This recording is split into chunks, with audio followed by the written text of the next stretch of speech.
Jesus loved me.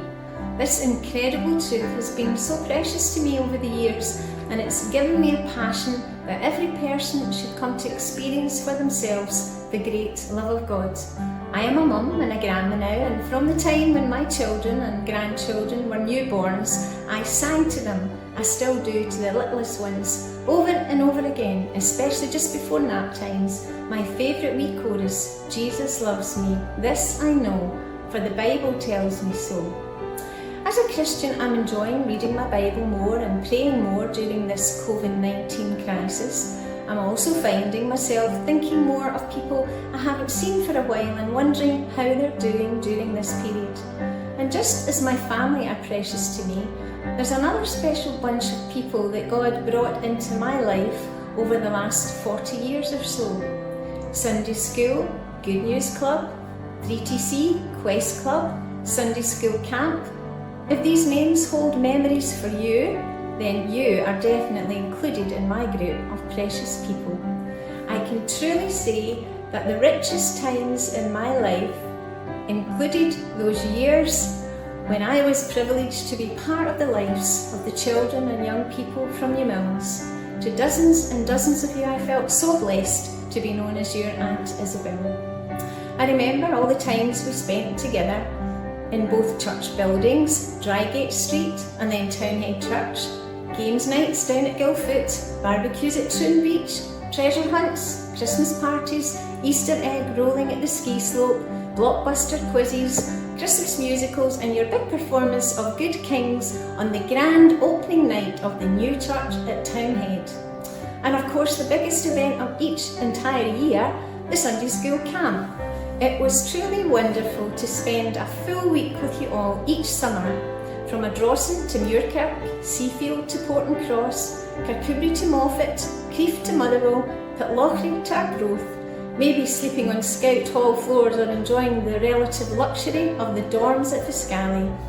You all loved to sing, and I loved to hear you all sing. I can still remember your enthusiasm. Technology in those early days was quite different, but we coped okay with flanographs and overhead projectors and the missionary story picture books read so animatedly by Uncle George.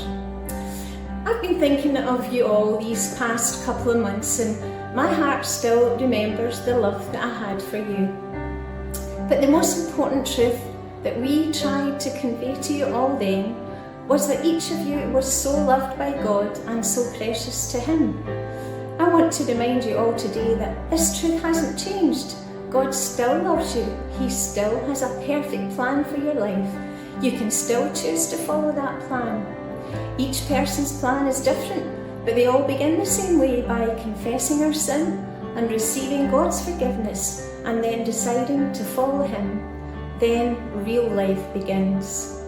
It's lovely to see some of you from time to time around the town and at toddlers with your own children now, but by far most of you have moved away from the area and are out of touch, so I don't really know how your life has turned out. But no matter where you find yourself today, I want to remind you that God still loves you. Here's a Bible verse in Jeremiah. For I know the plans I have for you, declares the Lord. Plans to prosper you and not to harm you. Plans to give you hope and a future. This is still His offer to you. He's willingly, patiently waiting for your response. I've been a follower of Jesus now for 50 years, and I can testify that He has been the best person to guide me through life. It's been a life with the usual joyful and sad times, but it's always been exciting. The more we hand over our lives to the Lord, the more amazing our lives become. So today, to a special group of people, I send you my love, but much more importantly, God sends you His love. This is my testimony from death to life, 'cause Ayrshire all my story.